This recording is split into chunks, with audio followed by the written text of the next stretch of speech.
Hello. जय हिंद, नमस्ते, वंदे मातरम। साथियों, आप सभी का स्वागत है आपके अपने परिवार समाधान स्टडी। तो साथियों, आप सभी के लिए पुनः एक महत्वपूर्ण सेशन 30 क्वेश्चन मैं आज करवाने वाला हूँ। केमिस्ट्री के केमिकल बॉन्डिंग से रिलेटेड काफ़ी बेहतरीन, काफ़ी अच्छे और काफ़ी शानदार क्वेश्चन हम लोग इस क्लास में आपके समक्ष करने वाले हैं। तो आई होप साथियों आप सभी को क्लास पसंद आएंगी और आप लोग लगातार समाधान स्टडी के साथ बने रहिएगा। आपको काफ़ी ज़्यादा बेनिफिट होगा एग्जाम में। लगातार पिछले जो है 2-3 सालों में आपने देखा होगा काफ़ी जो है बेनिफिट मिला है बच्चों को, और हम लोग आपको जो है बेस्ट से बेस्ट ही कंटेंट प्रोवाइड किए जा रहे हैं। तो चलिए, आपको पता है कि बायोलॉजी की क्लास आप सभी को मिल रही है, जिसमें से एक तो आपको जो है लाइव क्लासेस के तौर पर मिल रही है जो आपका टॉपिक वाइज चल रहा है, और एक क्लासेस आपको मिल रही है जो MCQ होगा, जो बेस्ट MCQ हमने निकाला है, तो वो आपको मैम के द्वारा प्रोवाइड की जाती है। तो चलिए, आइए लगातार हमारे साथ बने रहिए और मिलते हैं अब जो है पहले क्वेश्चन के साथ। और पहला क्वेश्चन देखते हैं कि क्या है आपका फर्स्ट क्वेश्चन। पहला क्वेश्चन बोला गया है कि सामान्य परिस्थितियों में निम्नलिखित तत्वों में से कौन सा तत्व एक प्रकृति से स्वतंत्र परमाणु के रूप में स्थित है? क्षार धातु, हैलोजन तत्व, या फिर अक्रिय गैस, या फिर संक्रमण तत्व की बात करें तो सभी लोग नोट करिएगा कि जो नोबल गैस है, ठीक है, नोबल गैस कौन कौन सी है? हीलियम है, नियान है, आर्गन है, क्रिप्टॉन है, जेनॉन है, ठीक है। ये सब क्या है आपकी नोबल गैस, जिसे हम लोग कह सकते हैं, या फिर हम लोग इसे कहते हैं अक्रिय गैस। तो आपका सभी लोग नोट करिएगा, अक्रिय गैस इसका बिल्कुल करेक्ट आंसर होगा कि अक्रिय गैसों को छोड़कर सामान्य परिस्थितियों में कोई भी अन्य तत्व जो होता है प्रकृति में एक स्वतंत्र परमाणु के रूप में मौजूद नहीं होता है। ओके, तो आपको ध्यान रखना है। राइट आंसर की बात करें साथियों, सी आंसर बिल्कुल करेक्ट, और सभी साथियों ने इस क्वेश्चन को कर पाया होगा। चलिए बढ़ते हैं साथियों आगे और नेक्स्ट क्वेश्चन जान लेते हैं क्या दिया हुआ है।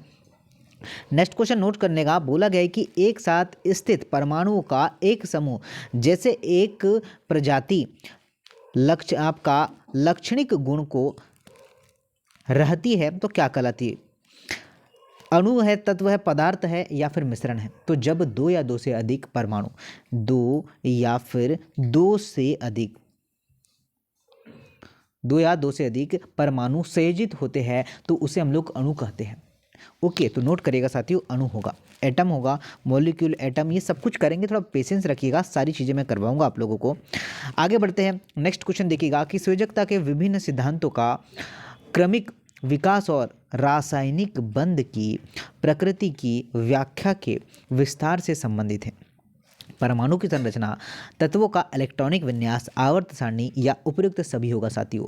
तो संयोजकता के विभिन्न सिद्धांतों का क्रमिक विकास और रासायनिक बंधों की प्रकृति का सीधा संबंध जो होता है वो जाता है आपका तत्वों के इलेक्ट्रॉनिक विन्यास, परमाणु की संरचना, आवर्त सारणी। साथियों डी आंसर बिल्कुल करेक्ट है। क्या होगा बंधुओं? डी आंसर बिल्कुल करेक्ट है और बिल्कुल राइट आंसर है, और सभी साथियों ने इस क्वेश्चन को कर पाया होगा। साथियों 2-2 सेकंड आपको मैं प्रोवाइड करूंगा और आपको 2 सेकंड के अंदर आंसर जो है पुट करना है। अब देखिए नेक्स्ट क्वेश्चन क्या बोला गया है कि बोला है कि कैल्स और लुईस दृष्टिकोण पर आधारित था। क्या है? कैल्स और लुईस दृष्टिकोण पर आधारित था।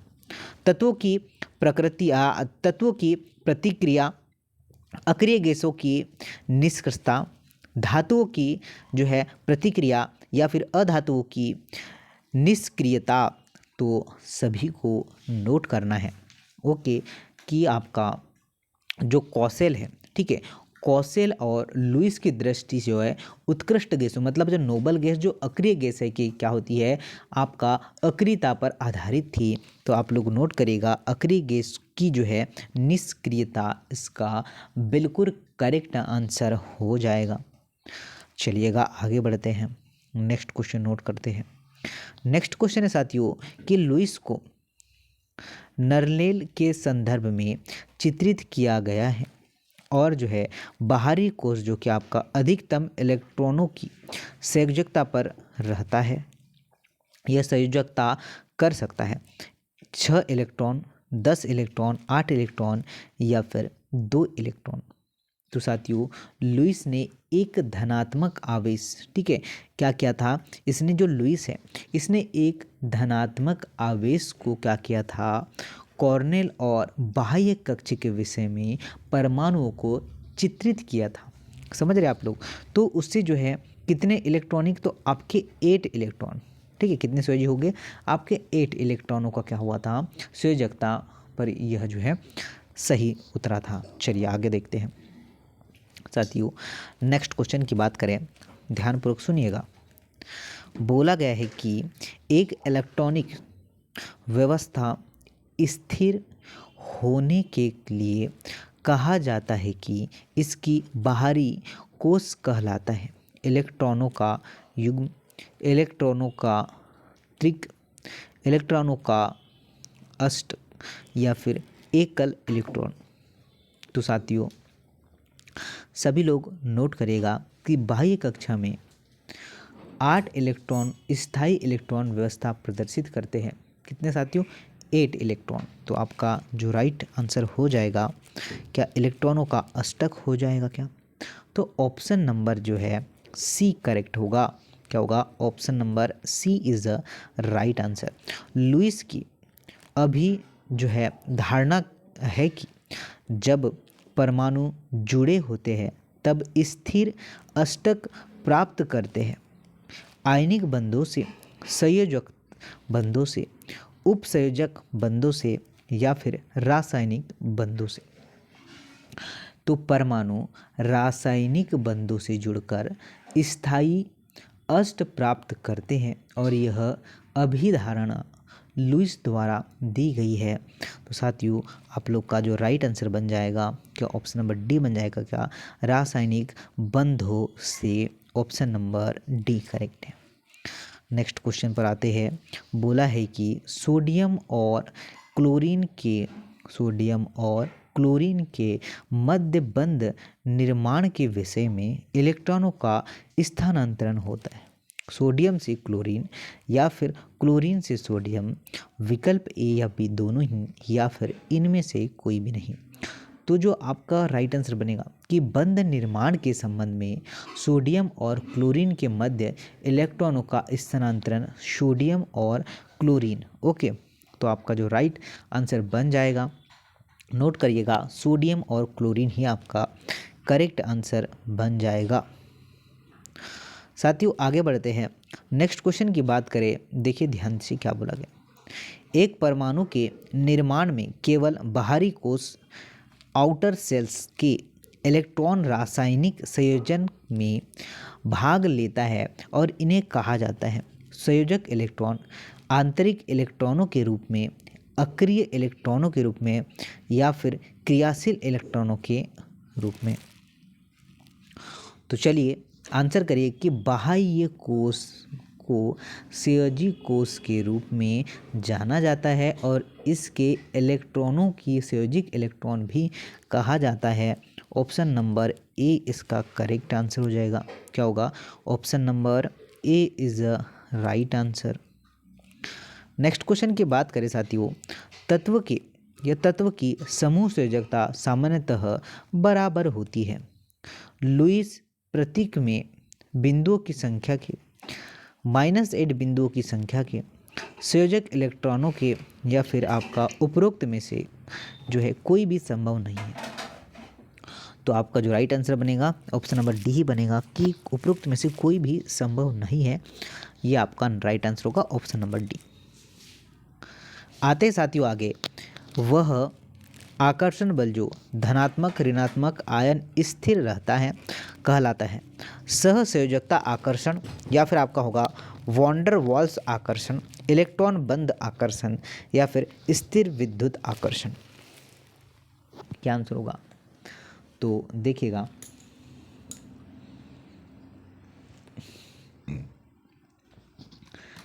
आकर्षण बल जो कि ऋणात्मक और धनात्मक आयनों को स्थिर करता है स्थिर विद्युत आकर्षण बल कहलाता है। क्या होगा? स्थिर विद्युत आकर्षण बल। डी बिल्कुल करेक्ट आंसर होगा। क्या होगा? डी बिल्कुल करेक्ट है। निम्न में से कौन सा समीकरण सही नहीं है? तो आपको नोट करें कि कैल्शियम और सोडियम दोनों धातु होती है जो कि एक दूसरे से प्रतिकर्षित करती है। तो डी आंसर बिल्कुल रॉन्ग है, ये आपको सही करना है। ठीक है सब। चलिए नमक है, चलिए NaCl क्लोराइड से इसे क्रिया करके काफ़ी अभी आएंगे अच्छे अच्छे क्वेश्चन। देखिए, धनात्मक और ऋणात्मक आयनों के बीच स्थिर विद्युत आकर्षण क्या साथियों, स्थिर विद्युत आकर्षण के परिणाम स्वरूप बंध बनता है। विद्युत संयोजी बंध, सहसंयोजी बंध या फिर उपसंयोजी बंध या फिर होगा इनमें से कोई नहीं। तो देखिएगा कि आयनों के मध्य स्थिर विद्युत आकर्षण बल के परिणाम स्वरूप बंध का निर्माण विद्युत संयोजी बंध द्वारा होता है। किसके द्वारा होता है? विद्युत संयोजी बंध द्वारा होता है। ये आपका राइट आंसर है और ये आप सभी ने कर पाया होगा। बहुत ही अच्छा क्वेश्चन है। इनमें से कौन सा जो है पद इलेक्ट्रॉन स्थानांतरण और रासायनिक क्रिस्टलीय यौगिकों के निर्माण में या निर्माण से आयन निर्माण से संबंध में आधुनिक अवधारणाओं के आधार प्रदान करता है? कॉलेस के पद या फिर लैंग्यूम्यूर के पद, न्यूटन के पद या फिर लुईस के पद? तो नोट करिएगा कि कॉलेस के पद इलेक्ट्रॉन स्थानांतरण और आयनिक क्रिस्टल यौगिक के निर्माण द्वारा आयन निर्माण के संबंध में अधिक अवधारणाओं को आधार प्रदान करते हैं। तो क्या राइट आंसर है? ऑप्शन नंबर ए करेक्ट है। क्या है साथियों? Option number A is right answer. चलिए सेशन को शेयर करिएगा और ठीक लगे तो लाइक करना है। एक परमाणु दूसरे परमाणु पर संयोजी इलेक्ट्रॉन के स्थानांतरण के द्वारा या उनके संयोजी कोश में एक अष्टक के लिए संयोजी इलेक्ट्रॉन का साझा करके जुड़ सकते हैं। यह कहलाता है जो है अष्टक नियम, द्वितीयक नियम, चतुष्क नियम या फिर इनमें से कोई भी नहीं। तो साथियों हम लोग इसे कहेंगे अष्टक नियम। क्या कहेंगे? अष्टक नियम हम लोग कहेंगे। ये आपको ध्यान रखना है। तो ऑप्शन नंबर फर्स्ट इसका करेक्ट आंसर होगा। निम्न में से कौन सा सिद्धांत क्लोरीन अणु के निर्माण में सर्वोत्तम है? तो लुईस सिद्धांत या फिर लैंग्यूम्यूर सिद्धांत या फिर लुईस लैंग्यूम्यूर सिद्धांत या केस लुईस सिद्धांत? तो साथियों आपका जो राइट आंसर बन जाएगा ऑप्शन नंबर सी बन जाएगा। क्या होगा? लुईस लैंग्यूम्यूर सिद्धांत। ऑप्शन नंबर सी करेक्ट है। क्या होगा? ऑप्शन नंबर सी इसका करेक्ट आंसर है।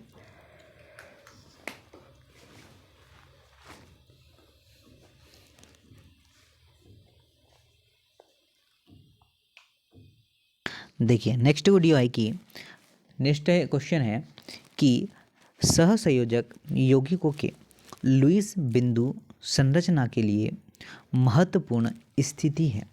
प्रत्येक बंध परमाणुओं के मध्य एक इलेक्ट्रॉन युग्मक के साझे के परिणाम स्वरूप बनते हैं। प्रत्येक संयोजी परमाणु युग्मक साझा करने के लिए कम से कम एक जो है इलेक्ट्रॉन का योगदान करता है। या फिर संयोजी परमाणु इलेक्ट्रॉनों के साझे के परिणाम स्वरूप बाह्य कोश का अक्रिय गैस विन्यास प्राप्त होता है। तो साथियों सभी सही है। डी आंसर बिल्कुल राइट है।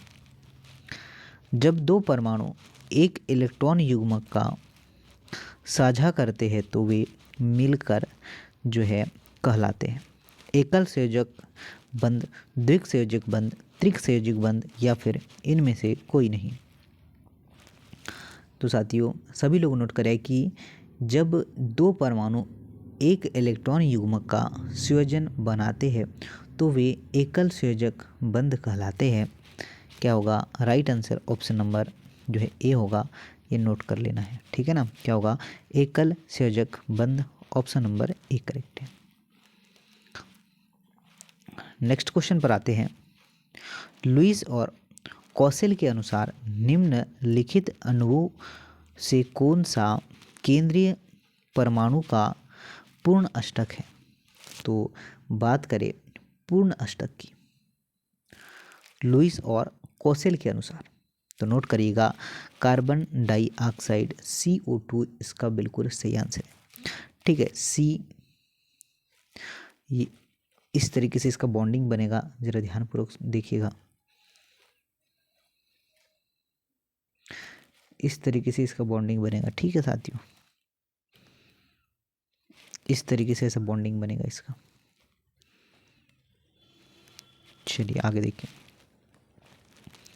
नेक्स्ट देखिए, आयनिक बंध तुलनात्मक रूप से तत्वों के मध्य अधिक आसानी से बन जाएगा यदि जो है कम आयनीकरण एंथैल्पी और उच्च इलेक्ट्रॉन बंधुता, उच्च आयनीकरण एंथैल्पी और उच्च इलेक्ट्रॉनिक बंधुता, कम आयनीकरण एंथैल्पी और कम इलेक्ट्रॉनिक बंधुता, या उच्च आयनीकरण एंथैल्पी और कम इलेक्ट्रॉनिक बंधुता।